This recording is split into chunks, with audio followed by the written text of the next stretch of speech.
Hi, magandang araw po sa inyong lahat. Today is Friday, a very powerful day for each and every one of us. I want to know kung ano po ang makikita natin sa ating first reading of the day today. Tingnan po natin kung ano po ang mababasa natin for our first reading of the day, no? And for those of you po na who would like to have a private reading with me, you may message me po at Ladyly Elena, that's Ladyly Elena. Nasa dulo po yan ng ating video. Diyan nyo po ako makokontact. That is my only official and legit FB and Messenger account. Okay? So, tingnan po natin ngayon kung ano po ang makikita natin ngayon sa ating first reading of the day. We'll choose 10 cards here. 1, 2, o 20 cards na rin po.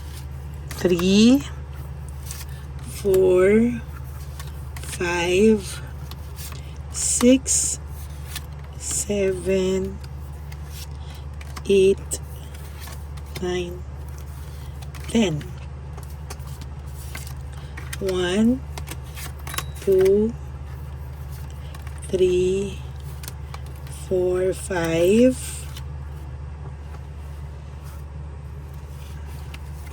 6, 7, 8, 9,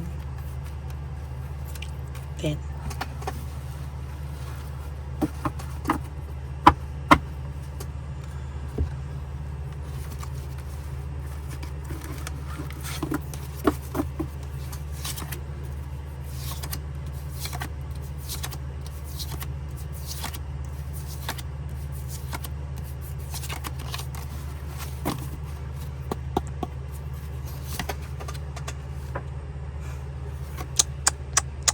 Ito pong taong to ay hindi pa rin nahihil, no? For some of you sa nakikita ko po, meron po ditong nagaganap na paggalaw sa person nyo or meron pong gumagalaw sa kanyang energy.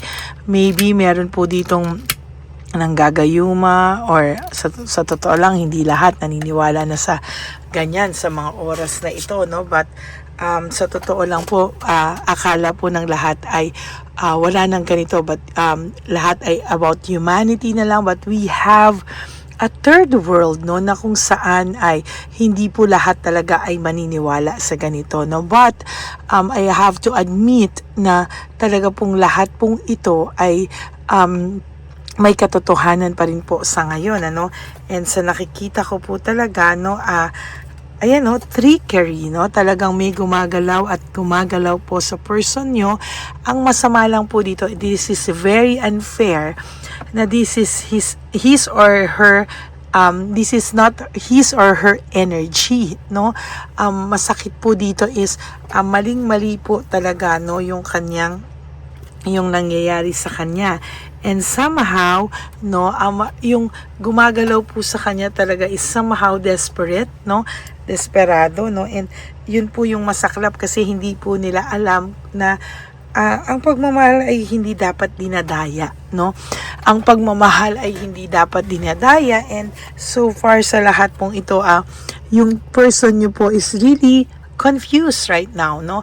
Nako-confuse po siya if tama po ba yung nangyayari sa kanya or not, because sa totoo lang nahihirapan po siya, hindi niya po alam what went wrong, no? Bakit okay na okay kayo pero right now ang gulo-gulo pala ng sitwasyon yon, no? And talagang sabi ko po sa iyo, meron po talagang matindi, no? For some of you napapainom to, for some of you bulong energy, no? Or some of you may napapakain, ano, this is meditation and orasyon, ano, kaya lang sometimes kailangan mo pong magpakatatag, no, bravery, magpakatatag para hindi ka din po tamaan, because for some of you may nakikita po akong pagtama din dito, no, or tinatamaan din po talaga, no, and sa nakikita ko po dito ay hindi po talaga tapos ang mga ganitong klaseng kwento, no. This is timeless, no, you know, ang mga ganito po talaga is timeless po yan, and sa nakikita ko masaklap po talaga na hindi akalain ng lahat ng tao na may mga ganito pa pala talaga, no? Akala po nila siguro is sa lumang istorya na lang to or sa lumang mundo natin, sa lumang mundo, but this is timeless, no? Pinapasat-pasa po to. Ako nga po lola sa lola ko pa yung marunong mag-card reading, mag-heal, no? Pero ayun, pinapasa po yan talaga, and ako rin po, no? I will tinuturuan ko po talaga, and I will soon pass this gift, no, and mission to one of my siguro pamangkin or apo, no? And sa nakikita ko po, talagang iba po, no? And there is this ghosting, no? Talaga pong bigla po siyang nagbago, bigla po siyang nawala, bigla po siyang hindi na po niya alam kung ano po yung kanyang gagawin, bigla na lang po siyang nawala na parang bula, and hindi niya rin po ito ginusto, no? Hindi niya rin po ito ginusto, at talagang sabi ko po sa iyo, bigla po siyang nagbago, no? Hindi naman po talaga masama ang ugali nito before, pero talaga pong bigla na lang po siyang nagbago, and technically gulong-gulo po ito ngayon, ano? And marami pong ikaw nararamdaman ng mga sinyales or signs na talagang ikaw mismo naniniwala na may something going on dito, no? Na hindi talaga siya, na kakaiba to ang nangyayari dito, no? Very, very kakaiba po talaga, and talagang hindi ito normal sa person mo, no? This is not hindi mo sukat akalain o hindi mo maiisip na mangyayari ito sa kanya. Vice versa, ganun din po siya sa iyo, no? And sa nakikita ko po, yung identity niya biglang nag-iba, no? Nag-iba po talaga siya, and nahirapan din po siya dito, no? Hindi niya po akalain talaga na mangyayari po ito sa kanya, no? Subconscious, alam din po niya na may something is not right, something's not aligned, no, sa mga kaganapan sa buhay niya, and talagang dito po niya nakikita na something is wrong, no? At yung katawan niya po may gumagalaw, no? Talagang may gumagalaw po sa person niyo, and you have to take care and be careful also, because hindi po malayo na pati po ikaw ay ginagalaw, no? And the soul, no? Ayan, no? Parang hindi mo po akalain, na may something going on, minsan nahihirapan kang paniwalaan ng mga ganitong bagay, but true enough, maiintindihan mo po talaga, no? Nasira po yung family nyo, and for some of you, even the whole family is ginagalaw. Yun po yung medyo hindi ko gusto dito. Lumalalim yung paggalaw sa kanya, and napakasakla po nito, no, na talagang makita niya na hindi talaga ito angkop, no? Ayan, no, may ahas pong gumagalaw sa inyo talaga, and ito po yung napakahirap para sa kanya na tanggapin, talagang pinanghihinaan po ito ng loob, at sa nakikita ko po, talagang hindi niya po masabi kung ano man po ang kanyang nangyayari sa kanya, hindi niya po masagot. Alam niya po this is self-victimization, because there is really something going on between this person or your person, talagang wala po siyang magawa, the hangman, wala siyang magawa, and sa nakikita niya po, talagang masaklap po yung pinagdadaanan niya, no? He's trying to reflect over things, no? Nagre-reflect po siya, tinatry niya po na ano ba talaga yung nangyayari, and hindi niya po sukat akalain na ayan, no, na nangyayari ito sa kanya, sa inyo, and maayos po ang samahan nyo, pero ngayon parang biglang nabago lahat, and this person is really struggling, maraming burdens, no, at overwhelmed po siya sa bagay-bagay, naging very unstable po siya when it comes to everything, financial, mental, physical, no, talagang masakit sa masakit po talaga, pero yan po yung nangyayari sa kanya, no? And ayan po, talagang no, nagkabaliktad-baliktad po talaga yung mga pinangarap niya or ibang akala niya magandang mangyayari sa kanya na baliktad po, no? Huwag ka pong mag-alala, may mga taong tutulong din naman sa iyo, yung mga ganyan, dasal ka po because may mga expiration din po yung mga ganyang klaseng ginagawa sa tao na really really unfair, no? If you want to know if this reading is for you, you may message me sa Lady Lee Elena. Okay? So, ngayon po, namimiss ka ng taong to, nakikita niya po yung connection. What is lacking, no, sa buhay niya, no? Para siyang nahihirapan and hindi niya po talaga alam, ano? And somehow, there will come a time na ito pong mismong tao na to ang lalapit sa iyo at magkukwento na parang pakiramdam niya ay may ibang kakaiba sa kanya at kaya kayo pinaglayo. So yan po ang inyong first reading of the day. I hope na naka-resonate po kayo, and if you do, can you please give me a like and comment down below para alam ko po kung ano po ang emotions nyo right at this very moment. And for those of you who would like to have a private reading with me, you may message me po at Lady Lee Elena. That's LADYLY Elena. Nasa dulo po yan ng ating video. Diyan nyo lang po ako makakontakt. That is my only official and legit FB and Messenger account. Okay, magandang araw po sa inyong lahat. And always remember that life is so short. Don't make it shorter by stressing yourself from all the pains and the heartaches na binigay sa inyo na kahapon. Just surrender everything to the divine universe and just let go and let God write your life and love story. Ako po ay magbabalik for another set of reading for our second reading of the day. Sa aking mga ever loyal, solid, and faithful na Lady Elena family, know that I love you all from the bottom of my heart. Okay, magandang araw po sa inyong lahat, and aantayin ko po ang mga messages nyo if you want to have a private reading with me.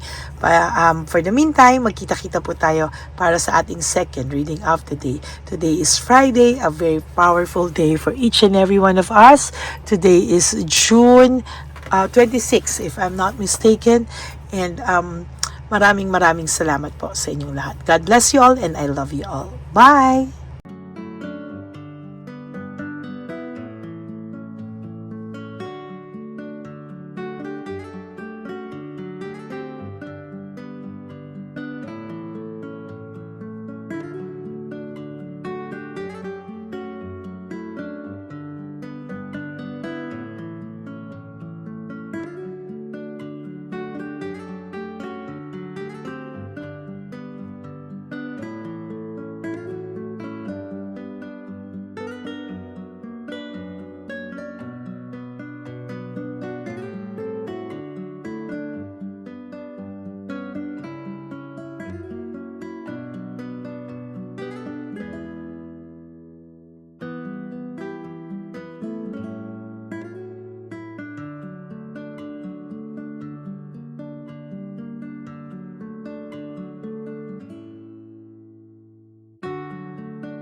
Papa Jesus. Ano sa'yo?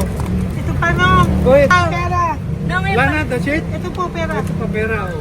Bigayan ni Papa Jesus. Kakain mo yan, ha? Wala ka na. Okay lang kami. Para sa iyo yan, para sa iyo. Yan ang isip niya. Pagkain mo yan, ha? Saan ka pa? Bye-bye. Yung pagkain mo kunin. Bakit? Taga po, may bibigay lang po kami sa'yo. Bigay po ni Papa Jesus. Yan, para po sa'yo yan. Ingat po.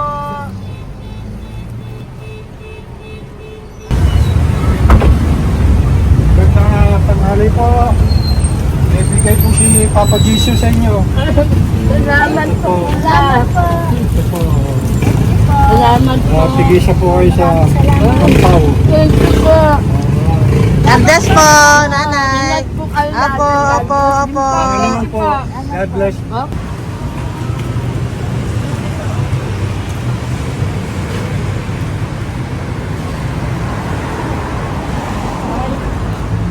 Bigay po ni Papa Jesus sa inyo.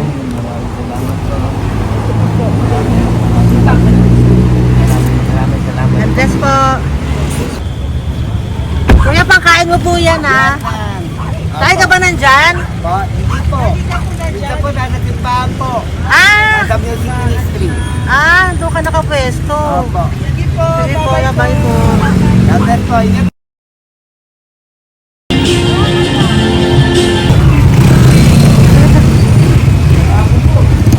Bakit po Papa Jesus? Thank you po, bye po. Meron pa eh. Yo, bigay po ni Papa Jesus. Salamat po. Yun.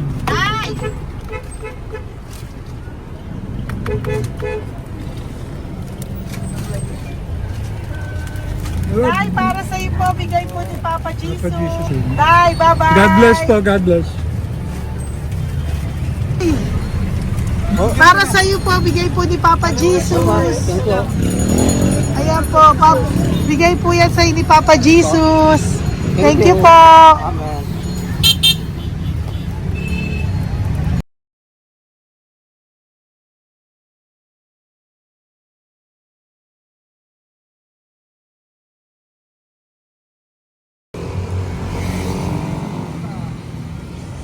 Bigay ni Papa Jesus. Kaya pagkain ato ko ah. Madami mong aso, kuya. Alaga mo lahat yan? O, nagkait. Kuya, size yan. Nasaan yung iba? Kalagala. Ay, talaga? Salamat po. Kalagala ko. E, paano pagkain yan, kuya? Saan mo kinukuha? Sa tambay ko. Lahat. Ang dami. Ang dami niya pong aso. Oy, ang daming aso ni kuya. Sais. May nagbibigay sa inyo pagkain. Nangangalakal ako. Okay po. Tapos, Kaya mo kuya, pag nadaan ako, bibigyan kita ng dog food dito, ha? oo. Dito ka lang ba lagi? Dito ako natutulog. Okay po, sige. Okay po. Marami din akong aso sa bahay, eh. Salamat po. Okay po.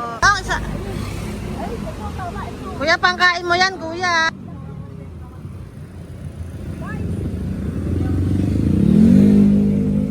Nangangalakal ka, kuya? Sige po, thank you po. Maraming salamat, ma'am. May pagkain ka, nanay. Sa hirap ng buhay ngayon. Ba't nandito ka, nay? Tagasan ka ba? Yung arthritis ang sakit ko eh. Tagasan ka ba, nay? Sa plado eh. Sa Pladway. Oo. Okay po.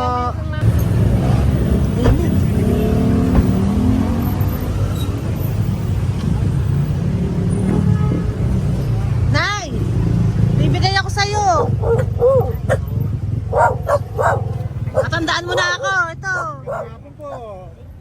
Si tatay. Si tatay. Thank you, Nay. Habay po.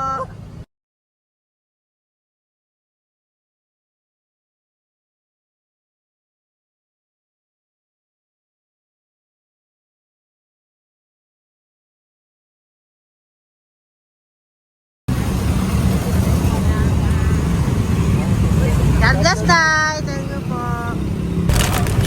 Pabigay po. Ay, bigay po ni Papa Jesus. Salamat po. Bigay po ni Papa Salamat po, Jesus. Ito ate. po, oh. Salamat po. Bigay po ni Papa Jesus. Ito pa po. Salamat po, tay. Salamat po, tita. Bye-bye po. Maraming po salamat. Kayo, ate. Opo, ingat po kayo. Taga saan po Ingat kayo? po. Taga Tayabas, Quezon po kami. Mga aita po kami sa Quezon, mga katutubo. Sige. Ingat po. Salamat God bless.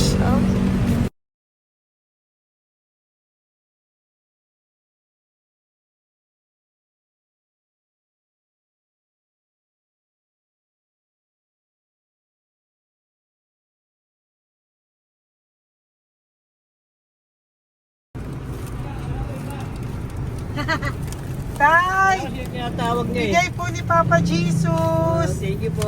Ayan po. Sobrang Ang sipag mo naman, tay. sipag nyo naman po. Kanina po kasi, taglagas ngayon, taglagas. O, pang merienda nyo po yan, Sige po, ha? salamat po sa inyo. Tapos yung root bags po, Kala ko uwi sino nyo po. binubusinahan niya eh. Sige Sige po, na bye-bye po. Sige po, salamat po. Bye-bye.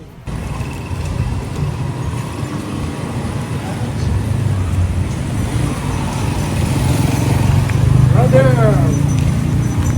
Basta, mabigay ni Papa Jesus. Ang sa'yo. Ang kaya mo yan, ba't hindi ka makatayo? Na ano ka? Okay. Sige, bye-bye. Hello po. Tama. Para sa inyo po, bigay ni Papa Jesus. Thank you very much. Sige po, bye-bye po. God bless you. Tay, magandang hapon po. Bigay po ni Papa Jesus. Ito pa po, Tay. Para sa inyo po. Bye-bye po.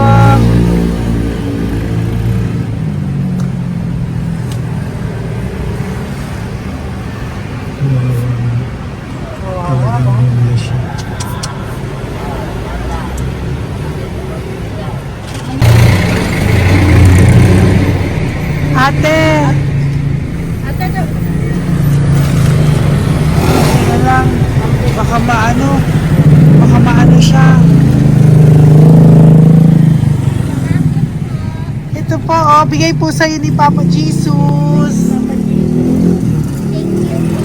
Ito pa po, oh. Pera po. God bless po. Okay. Taga saan ka po? Sige, ingat ka po, ah. Hello po, magandang hapon po. Ano po? Bigay po sa'yo ni Papa Jesus. Thank you, madam. Tsaka ito pa po, para po sa'yo. Salamat. Thank you po, ingat po. Thank you, ma'am. Sige po. Salamat. Akala ko, ma'am, bibili. Ay, hindi po, para sa'yo po yan. Bye-bye Thank you, po. ma'am.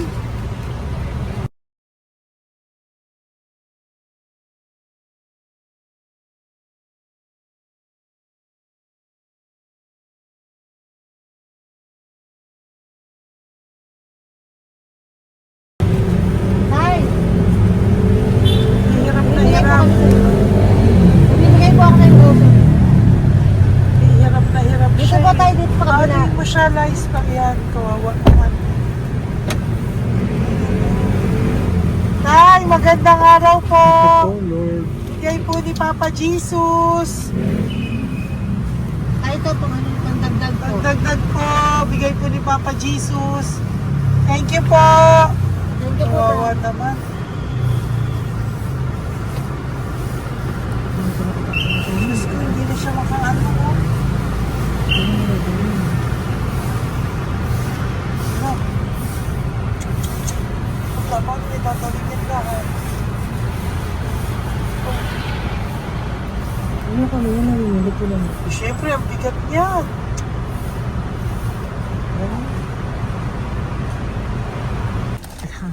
Kaya, bigay sa'yo ni Papa Jesus. Sige po, ma'am. Ayun yung palinis po, ma'am. Hindi na po, okay na Sige po. po. Ito po. Thank you ma'am. po. Thank you, sir.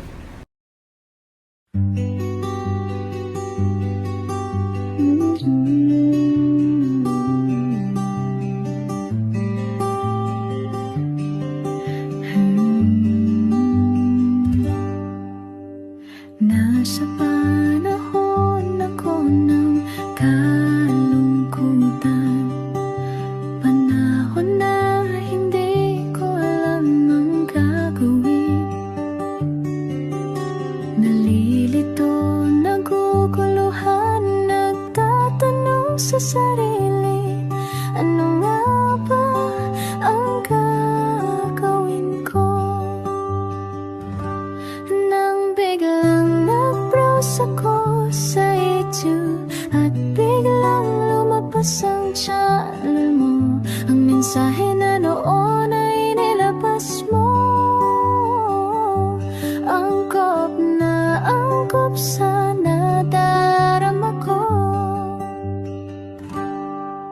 Unang beses lang dumaan ang channel mo sa browser ko. Hindi ako nagdalawang isip na hanapin ang Facebook account mo at mag-message sa'yo. Agad ka naman sumagot sa mensahe ko. Hindi ko alam ang damdamin noon dahil parang may sumungaw sa aking pag-asa. Nang kaliwanagan sa dilim ng gabi, dumating ka, ikaw ang sagot sa panalangin. Salamat dumating ka at nakilala kita, Madam Elena. Nabago mo ang pananaw ko. Noon ay malabo, ngunit ngayon ay may linaw na tinatahak. Salamat sa Diyos, ikaw isang anghel